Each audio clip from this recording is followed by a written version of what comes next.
Good morning. അപ്പോൾ ഇന്ന് നല്ലൊരു മഴയുള്ളൊരു ദിവസമാണ്. അപ്പോൾ ഇന്നലെ ഞാനൊരു വീഡിയോ കണ്ടു. അത്യാവശ്യം ഒരു ഫൺ വീഡിയോ ഒക്കെ ചെയ്യുന്ന ഒരു കുട്ടിയുടെ വീഡിയോ ആണ്. അതായത് നമ്മൾ ജോലി എന്താണെന്ന് ചോദിക്കുന്ന സമയത്ത് സ്ഥലപ്പേര് പറയുന്ന ആൾക്കാരാണ് മലയാളികൾ എന്ന് പറയുന്ന ഒരു വീഡിയോ. എന്താണ് നിൻ്റെ ജോലി എന്ന് ചോദിക്കുമ്പോൾ ഇപ്പോൾ ദുബായിലാണ് എന്ന് പറയുന്ന ആൾക്കാരാണെന്ന് പറഞ്ഞ്.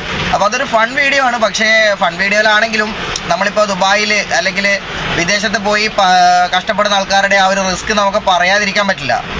എന്താണെന്ന് വെച്ചാൽ ഇപ്പോൾ നമ്മളിപ്പോൾ ചോദിക്കുന്ന സമയത്ത് എന്താണ് ജോലി അല്ലെങ്കിൽ അവർ ദുബായിലാണെന്ന് പറയുന്നതിൻ്റെ ഒന്നാമത്തെ റീസൺ എന്ന് പറഞ്ഞാൽ അവിടെ അവരെന്ത് ജോലി ചെയ്യുന്നു എന്നതല്ല അവർക്ക് ഏറ്റവും പ്രാധാന്യപ്പെട്ട കാര്യം. അതായത് വിദേശത്തോട്ട് ജോലിക്ക് പോയി എൻ്റെ കുടുംബത്തിൽ വേണ്ടുന്ന രീതിയിലുള്ള പൈസ അയക്കുക എന്നുള്ള ഒരു കാര്യമാണ് ലോകത്തുള്ള എല്ലാ പ്രവാസിമാരുടെയും ലക്ഷ്യം.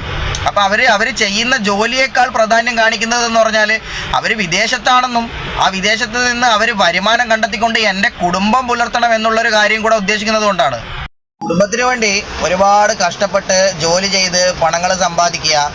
പക്ഷെ ചില സമയത്ത് ആർക്കും തന്നെ ഒരു വിലയും ഉണ്ടാവില്ല. ദുബായിലോട്ട് ഒരു വ്യക്തി അല്ലെങ്കിൽ ഏതെങ്കിലും ഒരു വിദേശത്തോട്ട് ഒരു വ്യക്തി പോകുന്ന സമയത്ത് ഒരുപാട് ആൾക്കാർ സത്യം പറഞ്ഞാൽ ആരും ഉണ്ടാവുമൊന്നുമില്ല സഹായിക്കാനും അല്ലെങ്കിൽ അവരെ വേണ്ടുന്ന രീതിയിലുള്ള കാര്യങ്ങളൊക്കെ ചെയ്യാനൊന്നും ആരും തന്നെ സത്യം പറഞ്ഞാൽ ഉണ്ടാവില്ല. പക്ഷെ അവർ തിരിച്ചു വരുന്ന സമയത്ത് അവരുടെ കയ്യിലുള്ള കാര്യങ്ങളൊക്കെ അനുഭവിക്കാനും അല്ലെങ്കിൽ എന്തൊക്കെയാണ് അവർ കൊണ്ടുവന്ന സാധനങ്ങളെന്ന് നോക്കാൻ ചിലപ്പോൾ 1000 ആൾക്കാർ ഉണ്ടായേക്കാം.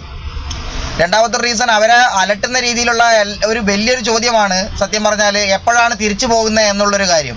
ഈ ഒരു ചോദ്യം ഫേസ് ചെയ്തവരായിരിക്കും പ്രവാസികളിൽ ഭൂരിപക്ഷ ആൾക്കാരും. ആരും തന്നെ ഉണ്ടാവില്ല അത് ഫേസ് ചെയ്യാത്ത ഒരാൾക്കാർ. ഇപ്പോൾ ഈ ഒരു വീഡിയോ കണ്ടപ്പോൾ എനിക്ക് ജസ്റ്റ് ഒന്ന് പറയണം എന്ന് തോന്നി. കാരണം ഇപ്പോൾ വിദേശത്ത് ജോലി ചെയ്യുന്ന ആൾക്കാരെ നമ്മുടെ നാടിൻ്റെ നട്ടലാണെന്നാണ് പറയുന്നത്. അത് സത്യം പറഞ്ഞാൽ വെറുതെ തമാശക്ക് പറഞ്ഞൊന്നുമല്ല, 100% ആയിട്ട് അതിൽ സത്യമുള്ളത് കൊണ്ട് തന്നെയാണ് പറയുന്നത്. കാരണം ജോലി എന്താണെന്ന് ചോദിക്കുന്ന സമയത്ത് സ്ഥലപ്പേര് പറയുന്നു എന്ന് പറയുമ്പോൾ അവിടെ അവർ ജോലിയിൽ അനുഭവിക്കേണ്ടി വരുന്ന ടെൻഷനും അല്ലെങ്കിൽ പലതരത്തിലുള്ള സാഹചര്യങ്ങളും ഒരുപാടൊന്നും അവർ വീട്ടിലോട്ട് പറയുന്നില്ല. വളരെ ദുഷ്കരമായിട്ടുള്ള പല സാഹചര്യങ്ങളിലൂടെയും അവർ കടന്നു പോയിട്ടുണ്ടാവും. എന്നാൽ അപ്പോഴൊക്കെ അവർ ഓർമ്മിക്കുന്നത് എൻ്റെ കുടുംബത്തിന് വേണ്ടി അല്ലെങ്കിൽ എൻ്റെ ഭാര്യയ്ക്ക് വേണ്ടി എൻ്റെ മക്കൾക്ക് വേണ്ടി അങ്ങനെ ജീവിക്കുന്ന ആൾക്കാരായിരിക്കും. അതുകൊണ്ട് തന്നെ ദയവേത് പറയാം, അവരുടെ മക്കളാണെങ്കിലും ശരി, കഷ്ടപ്പെടുന്ന അച്ഛനാണെങ്കിലും വേട്ടനാണെങ്കിലും അവരെ ദുഃഖിപ്പിക്കുന്ന രീതിയിലുള്ള ഒരു പ്രവർത്തനങ്ങളും നിങ്ങൾ കാഴ്ചവെക്കരുത്. ഇനി ഭാര്യമാരാണെങ്കിലും അവരോട് പറയാം, ദയവ് ചെയ്ത് വിദേശത്ത് ജീവിക്കുന്ന ആൾക്കാരെ നാട്ടിൽ നിന്ന് നിങ്ങൾ തേച്ചിട്ട് പോകരുത്.